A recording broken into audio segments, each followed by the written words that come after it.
Menikmati was the first video we put to DVD. It was also, the whole project was the first video that we ever licensed music for. Fred picked all the music, and they had a person working there who was kind of Soltec, helping connect with bands and music people and stuff. And so music licensing for the video ended up on their lap. Basically, when the video dropped, only 6 out of the 18 tracks had actually been cleared or something like that. Then 6 months later, we're putting together the DVD version of it. At this point, a different person is doing that role at Soltec. The first person had left. The new person tried to contact the same people about, hey, now we're going to license it for DVD, because there's a whole new music licensing. So they were kind of connecting dots that some of them maybe shouldn't have been connected, because they were being thorough. So she goes to clear the music, and the guy who played the music for Bob's part originally had asked for, I want to say a few grand, $3,000 or something like that. Or 11 cents a copy. I remember that part. And we'd never done any paying licensing. 3,000 was way more than any of the other songs, so that kind of was like, wait, what?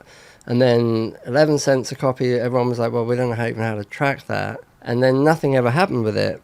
So when he got contacted again, he was like, wait, what? You guys have put out the video already? And back then VHS sold thousands of copies. So he was just like, well, you're going to hear from my lawyer. He's based in Germany, and there was German, French, and American lawyers involved. Jeez. Essentially, I think the guy got about 50 grand compensation.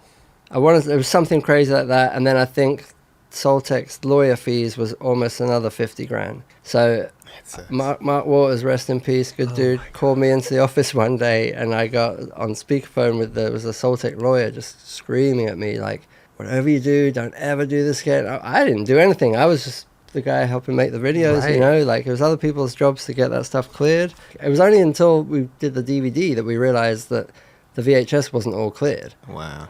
You know, it was kind of like, oh yeah, she did it, cool. Wow. Yeah, we've never done this before. Right. I'd never done this before. No one. That's the one cool thing about the skate companies is they let you run wild and do shit, but we're all figuring it out for the first time as the brands evolve and get big and try and like navigate new waters, So well, it used to be the Wild Wild West. You come out, I mean, every video was up until the 2000s were just whatever. Yeah, so it was new territory to actually even think about licensing. So that came around and bit us on the ass. So he settled for 50 grand. That's what we're saying. I believe he got something like that. And do we even know how many VHS tapes it sold? I don't know if it was or thousands. Total? I want to say total maybe 80,000. Wow. A lot of VHSs.